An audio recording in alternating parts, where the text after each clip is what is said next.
नमस्कार, जय माता दी। मैं हूँ आपकी अपनी लाइफ डिज़ाइनर जीतू आचार्य। अब बात करते हैं हम सिंह राशि की, यानी एक एक स्टेप करके आगे बढ़ रहे हैं 2025 को बहुत अच्छा बनाने के लिए हमें किन चीज़ों का ध्यान रखना है, ये सारी चीज़ें डिस्कस कर रहे हैं। एक एक राशि करके आगे बढ़ते जा रहे हैं, लेकिन हम ये चाह रहे हैं कि आप ये राशियाँ खुद भी देखिएगा और बहुत सारे लोगों को ज़रूर शेयर कीजिएगा। एटलीस्ट अपने सराउंडिंग में जो लोग हैं उन्हें तो ज़रूर शेयर कीजिएगा। आपकी फैमिली के कुछ लोग होंगे, डिफरेंट डिफरेंट राशियाँ हैं, तो आप ज़रूर इन्हें वीडियो को शेयर कीजिएगा ताकि सब लोग इन वीडियोस को देख पाएँ। कुछ रेमेडीज़ हैं और ख़ास करके हम पूरा साल 2025 में आपको किस तरीके की पूजा भक्ति करनी चाहिए, कौन से देवी देवता को आपको मना करके रखना चाहिए ताकि आपका 2025 इतना अच्छा हो कि यादगार बन जाए। लेकिन वीडियो ज़रूर शेयर कीजिएगा। सूर्य इसके स्वामी होते हैं। ये ज़ोडिएक की 5वें भाव की राशि होती है, 5th हाउस। और 5th हाउस हमारा ना बहुत इम्पॉर्टेंट हाउस होता है। जब केंद्र और त्रिकोण की बात आती है ना तो कमाल के भाव माने जाते हैं। यहाँ पे हमारी कुंडली में केंद्र और त्रिकोण अगर अच्छे तो मतलब सब कुछ अच्छा। अब सूर्य की अगर हम जर्नी की बात करते हैं कि 2025 में इसकी जर्नी कौन सी राशि से लेकर के कौन सी राशि तक रहेगी। मकर राशि से ये अपनी कैप्रिकॉर्न यानी सूर्य पिता की राशि से अपनी जर्नी शुरू करेंगे और पिता की राशि से जर्नी शुरू करके धनु राशि में जाकर के गुरु की राशि में ये अपनी जर्नी को समाप्त करेंगे। और गुरु जो है वो अपनी जर्नी वृष राशि से शुरू करके मिथुन में चले जाएंगे। अब मिथुन में जा कर के इनकी जर्नी जो है वो समाप्त हो जाएगी। एक ही राशि घर बदलेंगे, ये ज़्यादा नहीं बदलेंगे, लेकिन आपकी राशि से ये 11वें भाव में रहेंगे। है ना इम्पॉर्टेंट, कितना इम्पॉर्टेंट भाव हो गया आपके लिए। सूर्य की राशि का 11वां भाव बड़ा इम्पॉर्टेंट भाव है, वहाँ पे गुरु बैठेंगे। लेकिन आपको कितना फ़ायदा देंगे ये हम आपके लिए थोड़ा सा अभी बताएंगे आगे। बहुत सारी चीज़ें हैं, बहुत सारे राज हैं जो इस राशि के खुलने वाले हैं, तो लेकिन थोड़ा सा धैर्य रखिएगा। सबसे बड़ी बात है दशम और एकादश। अगर इन राशियों इन भावों के अंदर किसी ऐसे प्लेनेट का जो लीडर प्लेनेट हो उनका और धैर्य के प्लेनेट का कोई संबंध बनता है तो बहुत अच्छा रिजल्ट देता है। अब धन के मामले में कैसे रहेंगे, आपके काम के मामले में कैसे रहेंगे, सारी चीज़ें बताएंगे। सबसे पहले तो हम बात करते हैं कि शनि जो है बहुत डराता है आप लोगों को। तो आप डरते क्यों हैं पहले ये बताइए। शनि तो न्याय प्रिय देवता है, तो हम डर क्यों रहे हैं उनसे। इसका मतलब कुछ ना कुछ हमने गलती की है, कोई ना कोई हमने चोरी की है, चालाकी की है, जिसकी वजह से शनि से डर लग रहा है। अगर नहीं किया तो शनि कभी नहीं डराएंगे। तो यहाँ थोड़ा सा अपने अंदर अपने ऊपर कुछ चेंजेस और कंट्रोल करने की ज़रूरत है।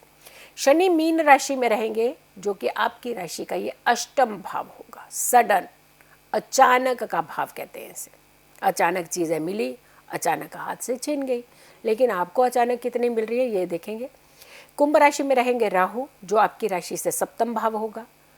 परिवार को लेकर के थोड़ी सी दिक्कतें पैदा करता है।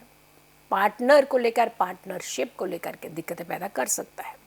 केतु सिंह राशि में रहेंगे जो कि आपकी राशि में केतु का मतलब समझ रहे हैं आप, शक्की होने के पूरे पूरे चांसेस हैं आपके। अब शक रखेंगे तो फिर खुशियां दूर जाएंगी। शक जो है दीमक की तरह खाता है इंसान को, उसकी खुशियों को।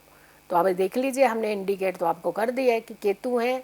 हाँ डेफिनेटली अध्यात्म की तरफ भी बढ़ेंगे, लेकिन दिमाग के अंदर एक घंटी बजती रहेगी शक की, उसे आप थोड़ा सा दूर रखिए।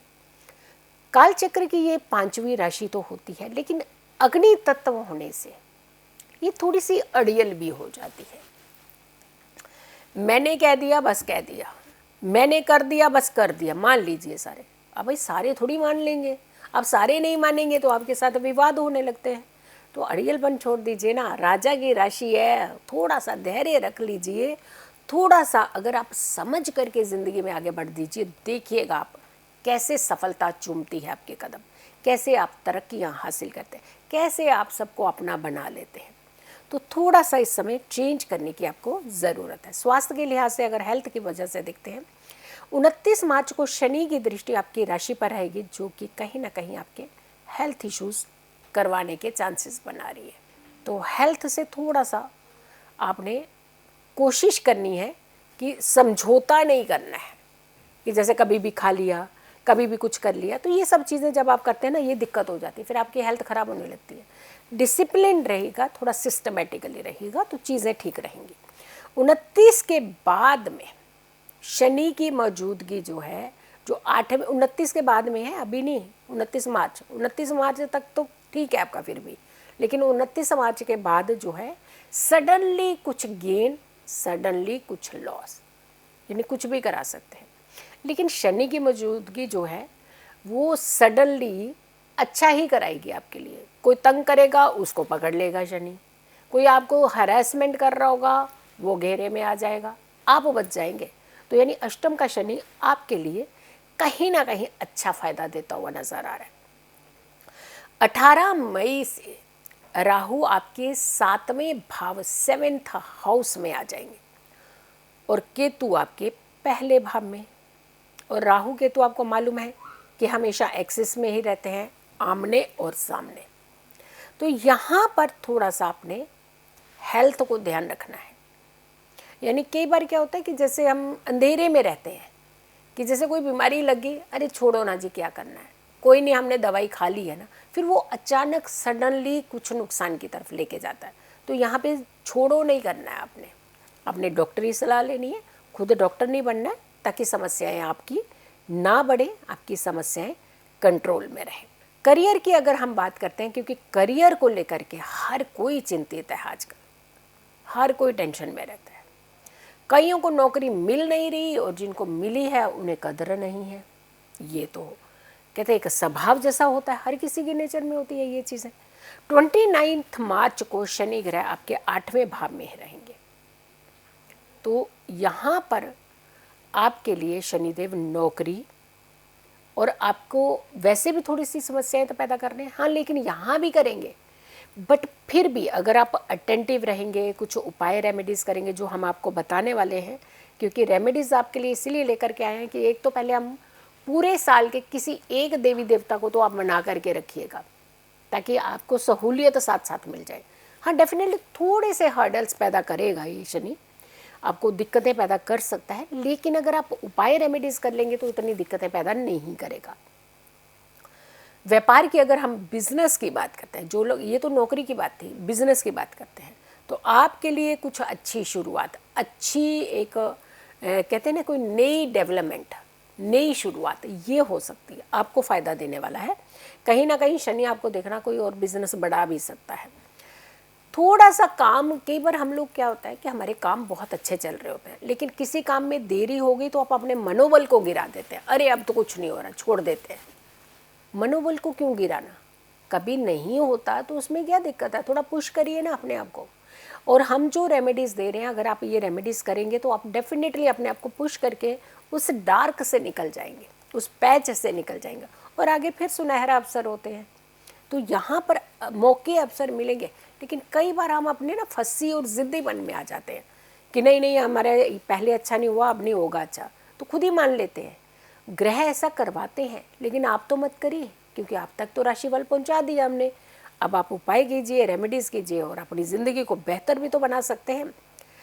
अब अगली जो समस्या होती है वो होती है आपकी इनकम। इनकम अच्छा तो समझो सब कुछ अच्छा। 14 मई के बाद में धन से जुड़े हुए मामलों के लिए आपके लिए कुछ अच्छा है, यानी कोई डील, कोई पैसा इन्वेस्टमेंट, या फिर किसी से आपका जमा, जो आपने पैसा दिया हुआ था वो ब्लॉक हो गया था, वो वापस नहीं आ रहा, तो वो आ सकता है। लेकिन वहीं राहु के तो थोड़ा सा खर्च भी करवा देंगे आपके, तो खर्च को तो कंट्रोल आप कर सकते हैं ना। अगर मान लीजिए आपका किसी ने पैसा मार लिया है, आपको वापस दे रहा है, तो अब आप ये खुशी मनाइए ना कि किसी ने पैसा वापस दे दिया। रही बात खर्च करवा रहा है तो खर्च मत कीजिए, कंट्रोल कर लीजिए थोड़ा सा। अब हर चीज़ तो उपाय नहीं कर सकते ना, थोड़ा सा तो चीज़ें आपको भी करनी पड़ेंगी। अपने खर्च के ऊपर कंट्रोल रखिए ना, देखिएगा आपका पैसा भी बचेगा, धन भी बचेगा, इनफैक्ट आपका जीवन भी बहुत अच्छा होगा। प्यार के हिसाब से अगर हम देखते हैं तो खास करके प्रेमी जोड़े को सफलता मिलने वाली है, आपके लिए अच्छा है। अगर आप 2025 में लव मैरिज यानी लव और फिर आपकी मैरिज हो जाए, ये होने की पूरी संभावनाएं हैं 2025 में। आपके सपने जो हैं वो पूरे होने वाले हैं। और अगर हम पारिवारिक ज़िंदगी की बात करते हैं तो पारिवारिक ज़िंदगी भी बेहतर ही है। छोटी छोटी प्रॉब्लम आएंगी लेकिन उसे इग्नोर करने में ही भलाई होती है। उसको बड़ा नहीं बनाना होता, प्रॉब्लम को ख़त्म करना होता है। प्रॉब्लम को लिंगर ऑन नहीं करना है कि आप बढ़ती जाए फिर उसको फिर ढूंढने आप सोर्सेज कि हाय तुम मेरी प्रॉब्लम सॉल्व कर दो, तुम सॉल्व कर दो। तो दूसरा क्यों करेगा, वो तो मज़े लेंगे, आप खुद कर लीजिए। क्योंकि इनिशियल में अगर आप प्रॉब्लम संभाल लेंगे तो बहुत सारी चीज़ें आगे जा कर के आपकी अच्छी हो, चाहे राहु आए, केतु आए, ये आए, जो भी ग्रह आ जाए, अगर आपने थोड़ी सी कंट्रोलिंग कर ली तो चीज़ें अच्छी हो सकती हैं। उपाय, सबसे पहले तो इन्हें कौन सी पूजाएं करनी चाहिए, इन्हें सूर्य आराधना ज़रूर करनी चाहिए और आदित्य हृदय स्तोत्र पाठ इन्हें करना चाहिए।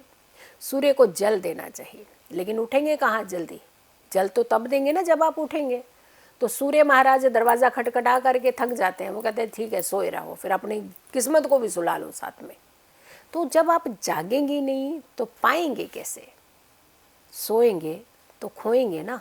तो कहीं ना कहीं आपको इनिशिएटिव लेने पड़ेंगे, थोड़े से इनिशिएटिव लीजिए, चीज़ें अच्छी करिए, देखिएगा ज़िंदगी में बहुत सारे चेंजेस आपके आ सकते हैं। गेहूं का दान किया करें आप, हो सके तो हर संडेवार, otherwise at least once in a month, महीने में एक बार ज़रूर कीजिएगा।